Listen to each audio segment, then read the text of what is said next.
Imagine tending your beloved garden, only to find your prized plants wilting from poison, then discovering your daughter is brewing herbal tea from those same toxic leaves for you to drink.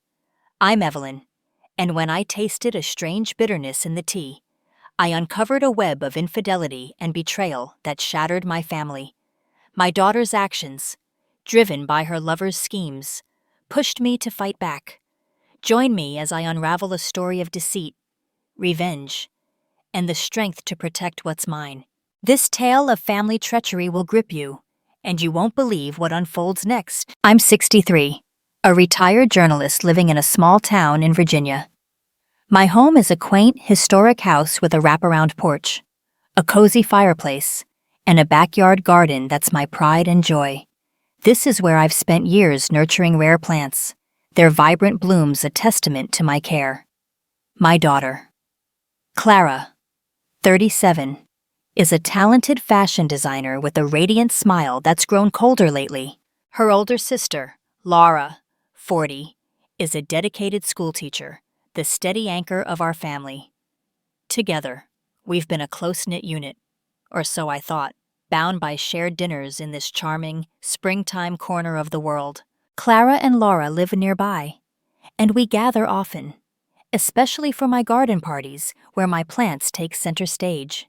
My best friend, Grace, 60, a retired florist with a keen eye for trouble, is a regular at my table, her insights keeping me grounded. Then there's Marcus, 34, an artist Clara's been seeing, who's recently joined our dinners at her insistence, his charm feeling too polished for my taste. I've always been the one holding us together, smoothing tensions. But this spring of 2023, the warmth of our gatherings began to feel like a lie. It started with my garden. I'd noticed my prized azaleas and foxgloves wilting, their leaves yellowed and drooping despite my care. I assumed it was a pest, but a closer look revealed a chemical residue on the soil, suggesting poison. Clara, who'd been helping in the garden, dismissed it as an accident, but her nervous glance raised my suspicions. Then she began bringing me herbal tea, insisting it was a special blend to help me relax. She'd watch me closely as I sipped, her smile tight. The tea had a bitter, unfamiliar taste, eerily similar to the scent of my poisoned plants, and my stomach churned with a growing dread. One evening, I poured the tea into a vial instead of drinking it, my journalist's instincts kicking in. I sent it, along with samples of the poisoned plant leaves, to a lab through a contact Grace knew. The results were a bombshell. Both contained a toxic compound, harmful in small doses, deadly over time. Someone had deliberately poisoned my plants and used their leaves to make the tea. And Clara was the only one with access to both. My heart sank. Why would my daughter, whom I'd raised with love, do this? I needed answers, and fast. That night, I couldn't sleep. The toxic tea, Clara's odd behavior, and the dying plants swirled in my mind. I checked her phone while she was over, my hands trembling with guilt. What I found broke my heart. Flirty texts between Clara and Marcus, filled with intimate plans and cryptic references to securing the future. Clara was cheating on her long-term partner, and there were hints of a plan involving me. I thought of the poisoned plants, the bitter tea, and Clara's watchful eyes. Was she manipulated by Marcus, trying to harm me to hide her affair? The idea was devastating, but the evidence was clear. I sat in my dark garden, the house silent except for the rustle of leaves. Memories of Clara as a child, helping me plant seedlings, clashed with her recent secrecy, tearing at my soul. How could I confront her, knowing it might fracture our family? My home, my sanctuary, felt like a trap. My daughters, the heart of my life, were at risk, with Laura blindly defending Clara. Why would Clara betray me?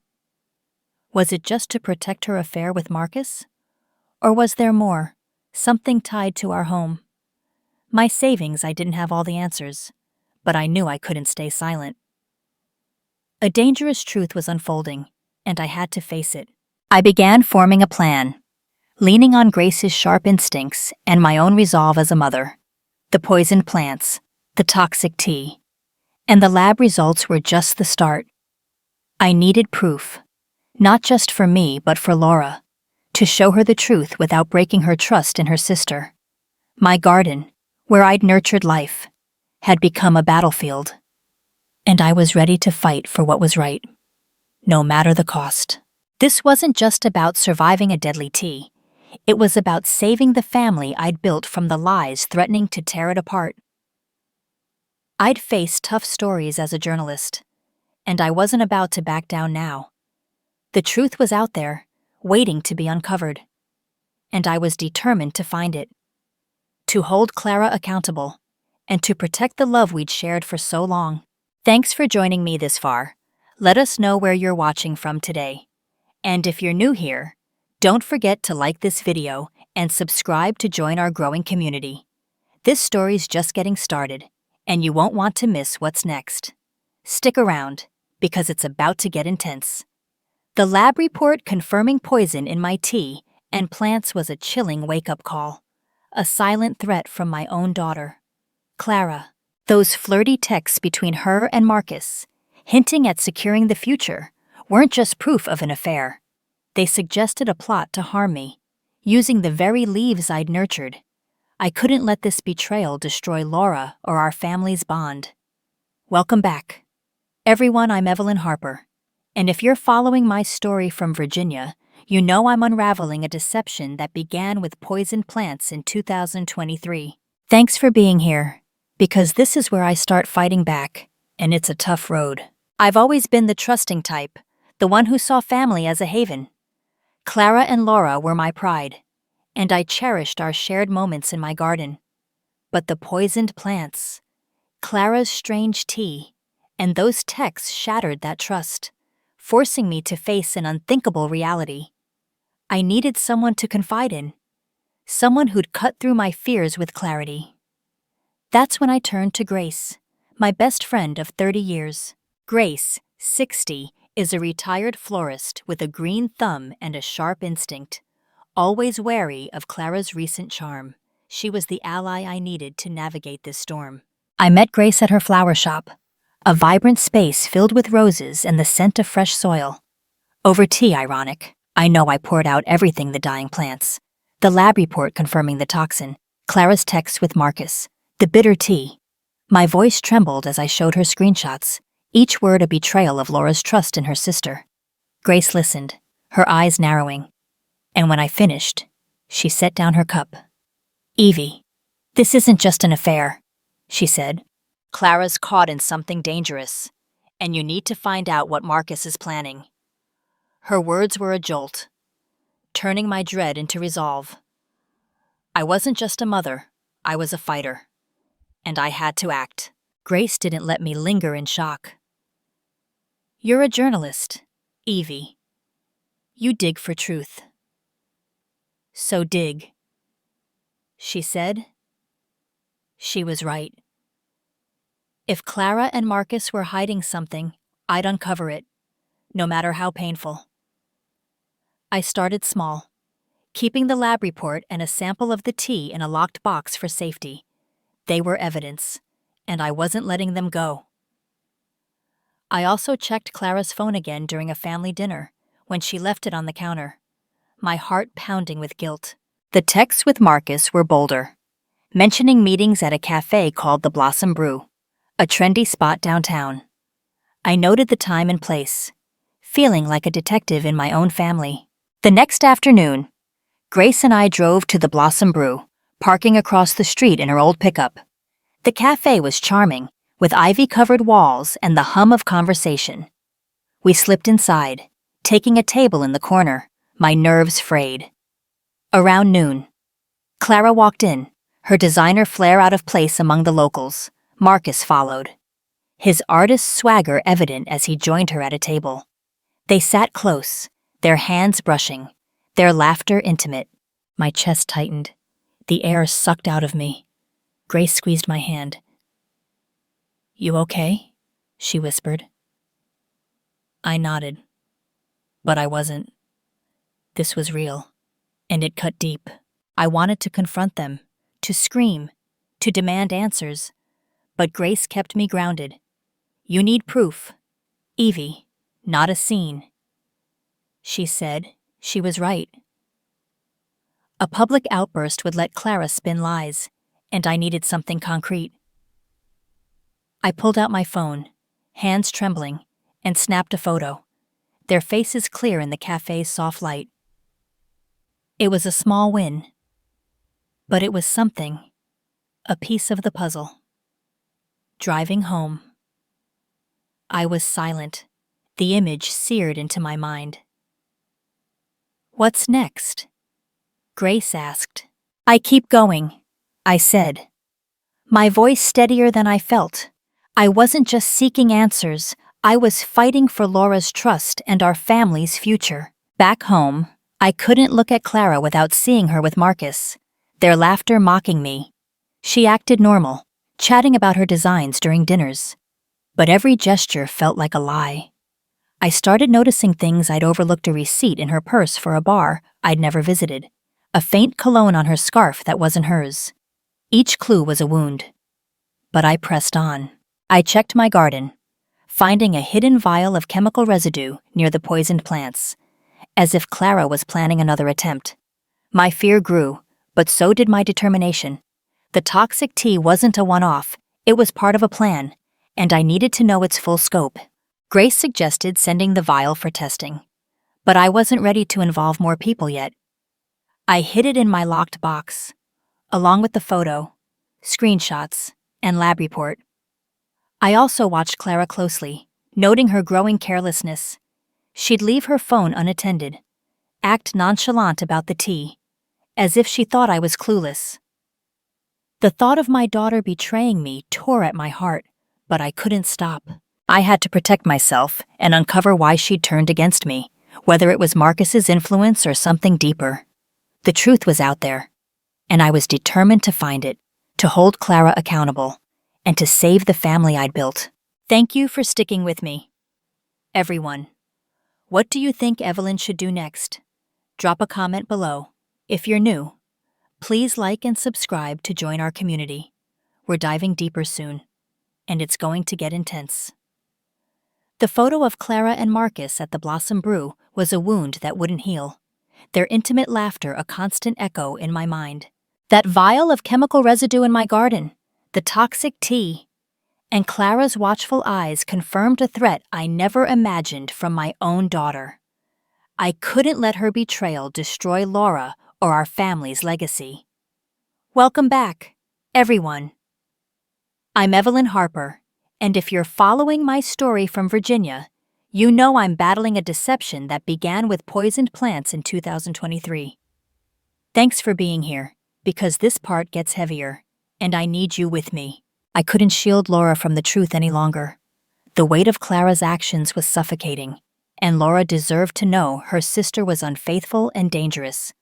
But telling her felt like shattering her trust, and I dreaded the fallout. I invited Laura to my house for coffee, my hands trembling as I set out her favorite mug, a gift from her teaching days. When she arrived, her warm smile tore at me. How do you tell your daughter her sister's a traitor? But I had to try. Laura, we need to talk about Clara, I said, my voice shaking. She's cheating and poisoned my plants to make toxic tea for me. Laura's face froze, her eyes wide with disbelief. Mom, that's absurd, she said. Clara would never hurt you. She shook her head, as if she could erase my words. I showed her the lab report, the cafe photo of Clara and Marcus, the text screenshots, and told her about the bitter tea and my dying plants. Her expression shifted to anger, but it was aimed at me. You're wrong. Clara's stressed, not a criminal. You're trying to tear us apart. Her voice cracked, and she stormed out, leaving me alone in my kitchen, the silence deafening. Had I lost her trust? Laura's rejection was a knife in my heart, but it sharpened my resolve. If she needed proof, I'd find it, for her sake and mine. I began treating my home like a crime scene, searching for answers with the journalist's precision. One evening, while Clara was out, I checked her room, where she kept a locked briefcase, using a spare key I'd found. I opened it and discovered bank statements that chilled me. Transfers from my retirement savings account to an unfamiliar account. Small sums at first, then larger ones, totaling over $30,000. My hands shook as I photographed each page. Each transaction a betrayal of our family. I called Grace, my voice unsteady as I shared the discovery. "Evie, this isn't just an affair," she said. "Clara's stealing from you. Probably with Marcus. Planning a life without you." Her words sent a shiver through me. I searched the briefcase again, finding a life insurance policy I'd never authorized, taken out in my name, with a payout of $500,000, Marcus as the beneficiary. My heart raced as I realized the poisoned plants and toxic tea weren't random. They were part of a scheme to eliminate me for profit. Clara's affair with Marcus was just the start. They wanted my home, my savings, everything I'd built. That revelation broke something in me, but it also ignited a fierce strength. I wasn't just a mother facing betrayal. I was a woman fighting for her family's future. I started keeping a detailed journal, cataloging every piece of evidence: the cafe photo, the text screenshots, the bank statements, the insurance policy, the lab report, the vial of chemical residue. I hid it in a locked box in my pantry, a fortress against Clara's lies. I watched her closely, noting her growing carelessness. She'd bring Marcus to dinners, acting like nothing was wrong, their glances too familiar as Laura looked away. Her audacity fueled my anger, pushing me to act. I sent the vial of chemical residue to the lab for further analysis, confirming it matched the toxin in the tea and plants.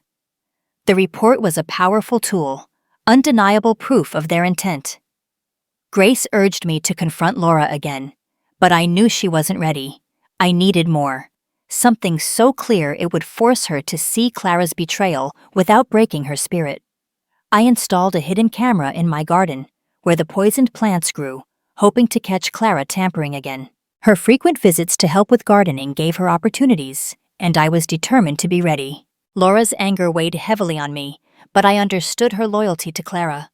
I'd raised them to cherish sisterhood, and she wasn't ready to see Clara as a villain.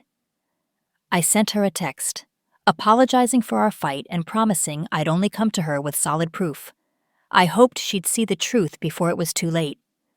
For now, I focused on my next moves. I wasn't just gathering evidence, I was building a case to protect Laura and expose Clara and Marcus for their actions. The daughter I'd raised had become a stranger, swayed by Marcus's greed, and I was prepared to fight for her with every ounce of strength I had. Thank you for staying with this story. What do you think about Laura's reaction? Share your thoughts in the comments. If you're new, please like and subscribe to join our community. We've got more to uncover, and it's going to be intense. The lab's confirmation of the toxin in that vial was a chilling wake-up call, turning my beloved garden into a battleground. Clara's affair with Marcus, the stolen savings, and that life insurance policy weren't just betrayals. They were a calculated plot to poison me with tea brewed from my own plant's toxic leaves. I was done being the trusting mother who ignored the warning signs. Welcome back.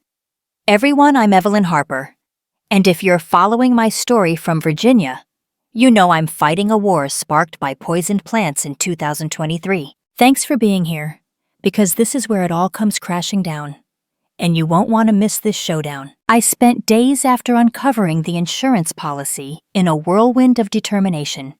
The evidence was overwhelming: the poisoned plants, the toxic tea, the cafe photo, the text screenshots, the bank transfers, the insurance policy naming Marcus as beneficiary. But I refused to let Clara and Marcus destroy Laura or our family's legacy. Grace kept urging me to act, suggesting a private investigator to dig deeper, but I needed to confront Clara myself. I wanted to see the truth in her eyes, to pull Laura from her sister's deceit. That's when I crafted a plan, one that would either shatter us or save our family. I decided to host a family dinner, inviting Clara, Laura, and Marcus to lay their lies bare before everyone. I called Laura first, keeping my voice warm, saying I wanted to mend our rift after our painful fight. She was wary but agreed, hoping for reconciliation. Next, I contacted Clara, framing it as a family dinner to celebrate Laura's recent teaching award, a fabrication to lure her in. Getting Marcus there was trickier. I posed as a mutual friend from the art community, inviting him as a surprise guest to honor Clara's latest fashion collection. He accepted, his voice eager, oblivious to the trap I was setting. My heart pounded as I planned, knowing this dinner would redefine our family forever. Grace insisted on being there, staying in the kitchen as backup. "You're not facing her alone," she said, and her steadfast loyalty fueled my courage. To prepare, I met Grace at her flower shop, spreading my evidence across her wooden counter like a journalist assembling a front-page story, the photo from the Blossom Brew, the text screenshots, the bank statements showing stolen funds, the insurance policy, the lab report confirming the toxin in the tea and leaves, and footage from my garden camera, which had captured Clara collecting poison leaves a week earlier. I organized it with meticulous precision, each piece a weapon in my arsenal. I also hired a private investigator through Grace's contacts, who confirmed Clara and Marcus's affair with motel receipts, bar tabs, photos of their clandestine meetings, and a recorded conversation about cashing in on my death. The investigator's report added another layer of proof, solidifying my case against them. This wasn't just about betrayal. It was about stopping a deadly scheme before it could claim my life or tear my family apart. The night of the dinner, my house transformed into a theater, every detail carefully orchestrated for maximum impact. I set the dining table with my finest china, lit candles to cast a deceptive glow, and prepared a feast of roast lamb, creamy mashed potatoes, glazed carrots, and a tangy lemon tart, creating an illusion of warmth and unity. Laura arrived first, her smile cautious but tinged with hope for family peace. Clara followed, her designer poise polished to perfection, her confident demeanor barely masking a flicker of unease.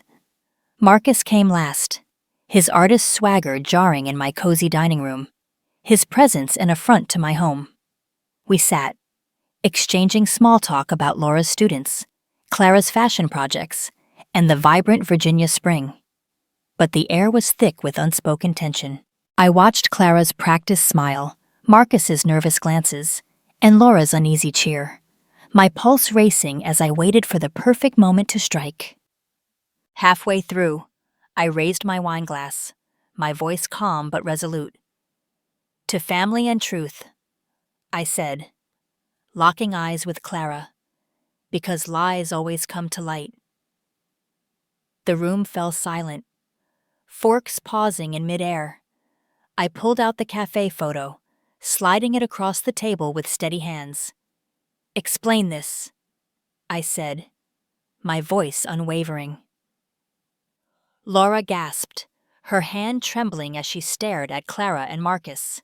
Clara's face drained of color, her eyes darting to the door, while Marcus shifted uncomfortably, his charm crumbling. I pressed on, laying out the bank statements, the insurance policy, and the lab report confirming the toxin's presence. I played the garden footage, Clara's figure unmistakable as she harvested poisoned leaves under the cover of dusk. Laura's eyes filled with tears, and she turned to Clara, her voice breaking. "How could you do this?" Marcus stood, his face flushed with panic. "I'm not part of this," he muttered, bolting for the door, his chair scraping the hardwood floor in his haste. I looked at Clara, my voice cold as ice. "You poisoned my plants, brewed toxic tea, stole my savings, and planned to profit from my death to hide your affair." Laura sobbed, covering her face with her hands, Her trust in her sister shattered. Clara lunged, shouting that I'd fabricated everything, her voice shrill with desperation. But the evidence was ironclad, and Laura's silence spoke volumes. "I'm done with you," I said. "I'm reporting this to the police, and you'll answer for everything." The room crackled with tension, Clara's panic a stark contrast to my calm. Grace stepped out from the kitchen, her presence a silent warning, her steady gaze reinforcing my resolve. I'd turned their scheme against them, and they knew it. Laura looked at me, her eyes shattered but awakening, and I knew I'd reached her, even if Clara was too entangled in Marcus's web to see the truth. Thank you for being here for this showdown. What would you have done at that dinner? Drop a comment and let me know. If you're new, please like and subscribe to join our community. The final part is coming, and it's going to be a wild ride. The dining room was a storm's aftermath, the silence piercing as Marcus fled and Laura's sobs echoed. My evidence, the cafe photo, the bank statements, the garden footage, lay exposed on the table. Stripping away Clara's affair and her plot to poison me with tea brewed from my own toxic plants, I turned their lies against them. And they were cornered. Welcome back, everyone. I'm Evelyn Harper. And if you followed my story from Virginia, you've seen me confront a betrayal that tore my family apart in 2023. Thanks for being here for the final chapter, because this is where I reclaim my life and protect my family. And it's a triumph worth sharing. Clara's panic surged as Laura's tears flowed. She stood, her face red, pleading with Laura. "It's all lies," she shouted, but Laura's anguish silenced her. She turned to me, her voice desperate. "Mom, you've misunderstood," she said, but I cut her off. "No more lies," I said, my voice steady as steel. Grace stood in the kitchen doorway, her presence a quiet anchor. I told Clara to leave, and she grabbed her purse, hurling empty threats. But Laura's broken stare pushed her out. She fled, her heels clicking, her defeat clear. That night, my house felt lighter, like a dark veil had lifted, and I knew I'd taken a crucial step.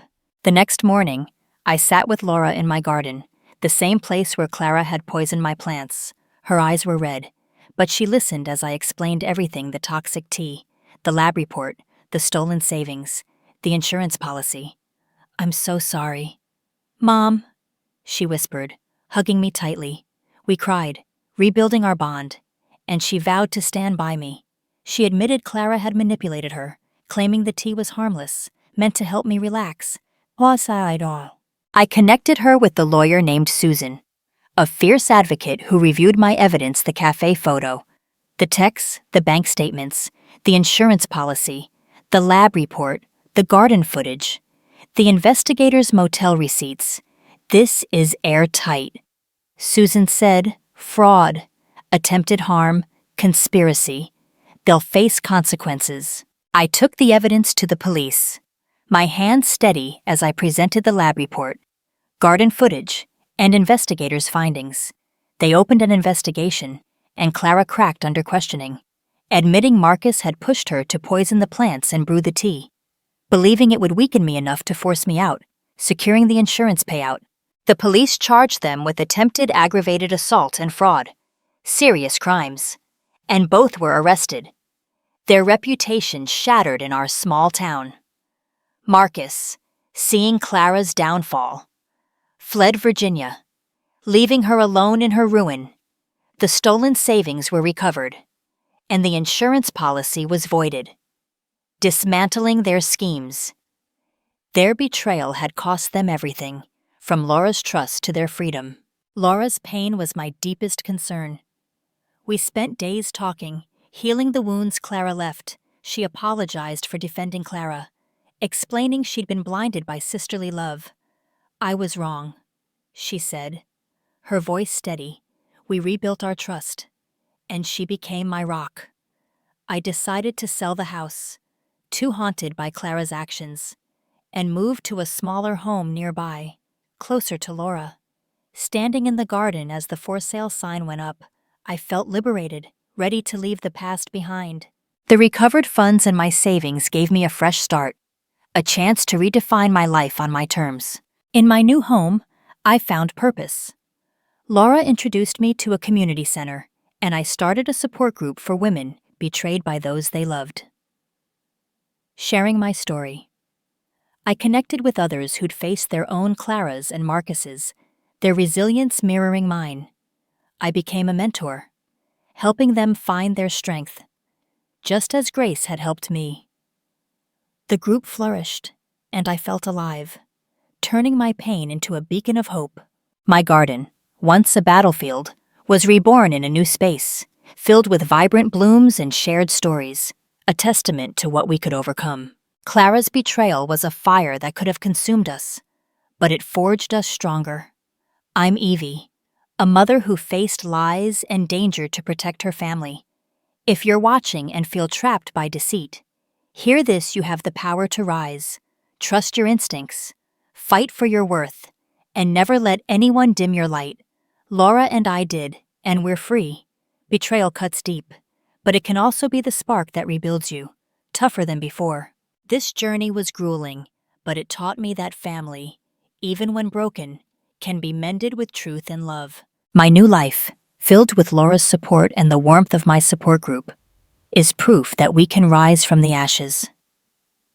I hope my story inspires you to face your own battles, to find your own strength, and to never surrender what matters most. You're more resilient than you know, and you're never alone. The road may be tough, but it leads to a place of peace and power, where you can stand tall and reclaim your life. Thank you for walking this path with me. Share your thoughts in the comments. What did this story stir in you? If you're new, please like and subscribe to join our community. Next week, we're diving into another tale of courage and secrets, so stay tuned. Your support means everything, and I can't wait to share more.